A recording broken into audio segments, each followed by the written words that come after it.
Hello, wonderful student. How are you all?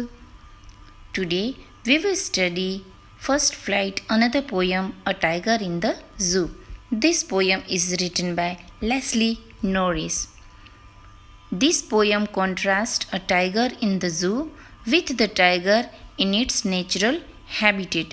One tiger there is in zoo and one tiger there is in natural habitat, means in its real place, and its real place is forest. The poem moves from the zoo to the jungle. One stanza from zoo and one more stanza in which the tiger is in the forest in its natural habitat. Read the poem silently once and say which stanza speaks about the tiger in the zoo and which one speaks about the tiger is in the jungle. You have to find it out कि कहाँ पर कौन से stanza में वो जंगल में है और कौन से स्टांजा में वो जू में है. So first of all we will read the poem. Please you should also read the poem with me. He stalks in his vivid strips the few steps of his cage on pads of velvet quiet. In his quiet rage he should be lurking in shadow, sliding through long grass near the water hole where plump deer pass. He should be snarling around houses at the jungle's edge, baring his white fangs, his claws, terrorizing the village. But he is locked in a concrete cell, his strength behind bars. Stalking the length of his cage, ignoring visitors. He hears the last voice at night, the patrolling cars, and stares with his brilliant eyes at the brilliant stars. So this is the poem, beautiful poem. Now we will understand this poem stanza to stanza. Now let's understand the first stanza. He stalks in his vivid strips. Stalks means walks. In his vivid strips. Vivid means different. So he has different color strips on its body. Is it black, orange, white? So in this stanza the poet describes the appearance. Appearance means look of the tiger. Look of the tiger in the zoo. The few steps of his cage. Cage means it means that the tiger is in the zoo. And also here poet describes its movement.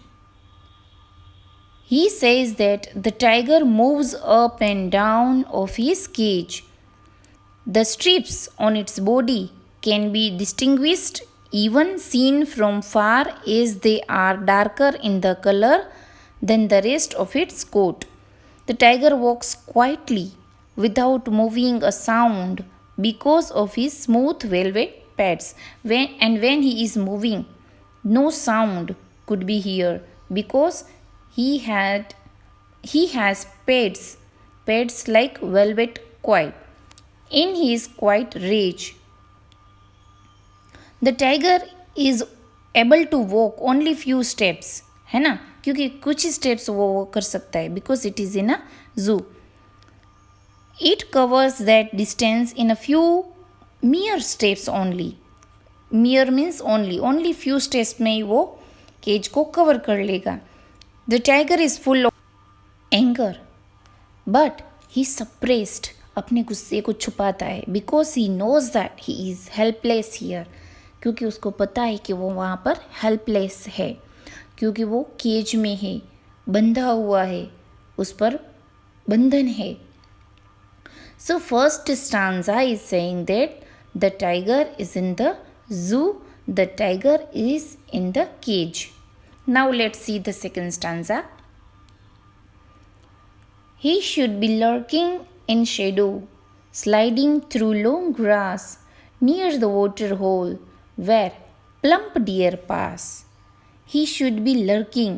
The word meaning of lurking is standing or stay hidden.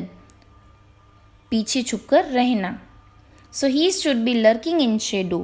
In this the poet is imagined another life of tiger. Another life means the tiger is not in the zoo, but the tiger is in its natural habitat. The tiger is in the jungle. The tiger is in the forest. तो यहाँ पर poet कहते कि ही should be lurking in shadow, कि वो कहाँ होना चाहिए, कि वो छुपे हुए होना चाहिए शेडो के पीछे. स्लाइडिंग थ्रू द ग्रास, कि वो धीरे धीरे सरकता हो ग्रास में. नियर द वाटर होल, जहाँ पर पानी भरा हो. वेयर, कि जहाँ पर प्लम्प डियर पास. प्लम्प मीन्स फैट डियर पास. हमने डिस्कवरी चैनल में भी देखा है कि पानी का तालाब होता है, वहाँ पर डियर्स आते हैं और जो टाइगर होता है छुप कर बैठा होता है एंड सडनली अटैक और जंप ऑन द डियर. जो डियर पर वो जंप करके उसका हंट शिकार कर लेता है. So this is natural habitat place of the tiger. Tiger should not be in the cage. The tiger should not be in the zoo. But where should a tiger? A tiger should be in its natural habitat. उसको cage में रखना चाहिए नहीं. ऐसा यहाँ पर poet बताते हैं, अपनी फीलिंग्स बताते. So in the first stanza the tiger is in the zoo, और in the second stanza the tiger is in its natural habitat. It is in the forest. Now let's see the third stanza.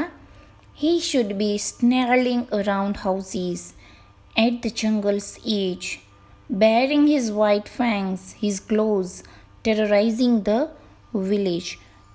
In this stanza, the poet says that even though he would prefer the tiger to live in the wild, it is not as if it would lose all touch with human civilization. He imagines what the tiger will do in case he failed to find any prey in his natural habitat. He says, poet says that the tiger would be growling at the edge of the jungle near some village. He would be showing his white fangs and claws while moving here and there with the intention of scaring all the inhabitants of the village. वो डराता है. He is growling at the edge of the jungle. अपने जंगल के किनारे पर भी है, वहाँ पर भी growling कर रहा है और वहाँ से लोगों को terrorizing the village means लोगों को वहाँ से डरा रहा है. Bearing means showing. He is showing his white fangs and his claws. It means that in the third stanza, the tiger is in its natural habitat. The tiger is in the forest. Now let's move to the next stanza. But he is locked in a concrete cell. His strength behind bars, stalking the length of his cage, ignoring visitors. यहाँ पर आपको पता चल ही गया होगा कि वो visitor है. मतलब विजिटर कहाँ होते हैं? हम जू में जाते, it means that we are visitor. तो वहाँ पर वो पता चल ही गया कि ये स्टांजा में टाइगर कहाँ है. In this stanza the tiger is in the zoo. It is behind the bar. And here poet sees the tiger caged in a small concrete cell in the zoo like a prisoner in the jail. जैसे कि कैदी होता है jail में, ऐसे ही ये tiger को एक पूरे छोटे से कंक्रीट सेल में बंद किया गया है. In spite of all his strength, such a strength and powerful animal a tiger is, isn't it?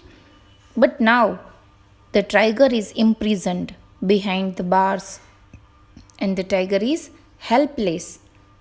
Stalking means moving up and down. यहाँ से वहाँ वो होता रहता है.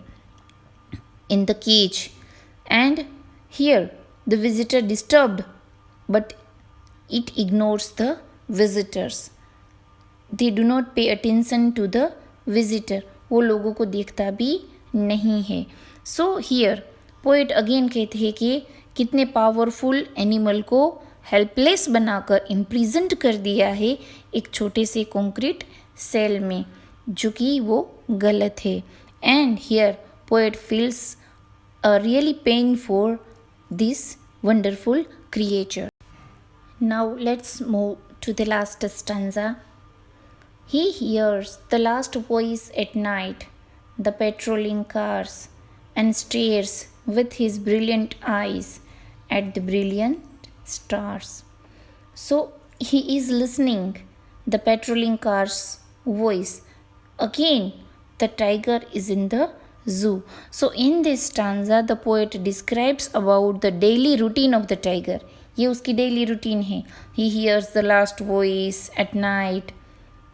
The tiger does not rest during the day because of the visitor, is it? क्योंकि वो पूरा दिन लोगों का आना जाना रहता है. So he cannot sleep during the day. Even at night, it stays awake till the very last voice of the zookeeper looking up and going home can be heard. Patrolling cars मतलब वो उसकी जो जू keeper होती है आते जाते रहते उसकी आवाज़ भी वो सुनता रहता है. After that too, it does not go to sleep. All night it remains disturbed due to the noise of the patrolling cars. He keeps staring at the brilliant star with his brilliant eyes and stares मतलब looking at the place or looking at something. Gaze. During night, he stares with his brilliant eyes. वो देखता रहता है किसको? At the brilliant star. Brilliant stars को देखता रहता है. ऐसा कहता है कि why he has been imprisoned there. ऐसा लगता है कि वो इतना बड़ा ताकतवर एनिमल है और फिर भी वो imprisoned क्यों है.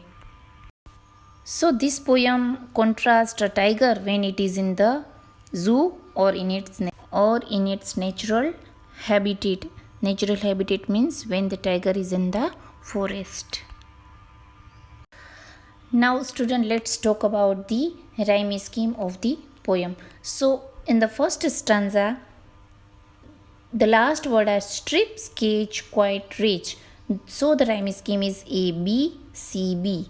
If suppose we see in the second stanza, shadow, grass, hole, pass. A, B, C and B. So continuously पूरी पोयम में इसकी जो राइम स्कीम है वो है A B C B A B C B. Now let's talk about the poetic device of the poem. So बच्चों starting में ही यहाँ पर दिया है, स्टार्टिंग लाइन है he stalks in his vivid strips. So कभी हमको ऐसा लगता है कि he means कोई ह्यूमन बीइंग और लड़का हो सकता है, मेल हो सकता है. So poet use he for the tiger. तो ह्यूमन बीइंग का जो प्रोनाउन है वो यहाँ पर टाइगर के लिए यूज़ किया है instead of it. So it is personify. तो यहाँ पर होता है figure of speech personification.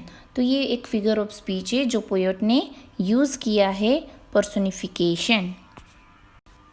And see the third line कि उसके जो पो है वो इतने सॉफ्ट है जैसे कि वेलवेट के जैसे सॉफ्ट है.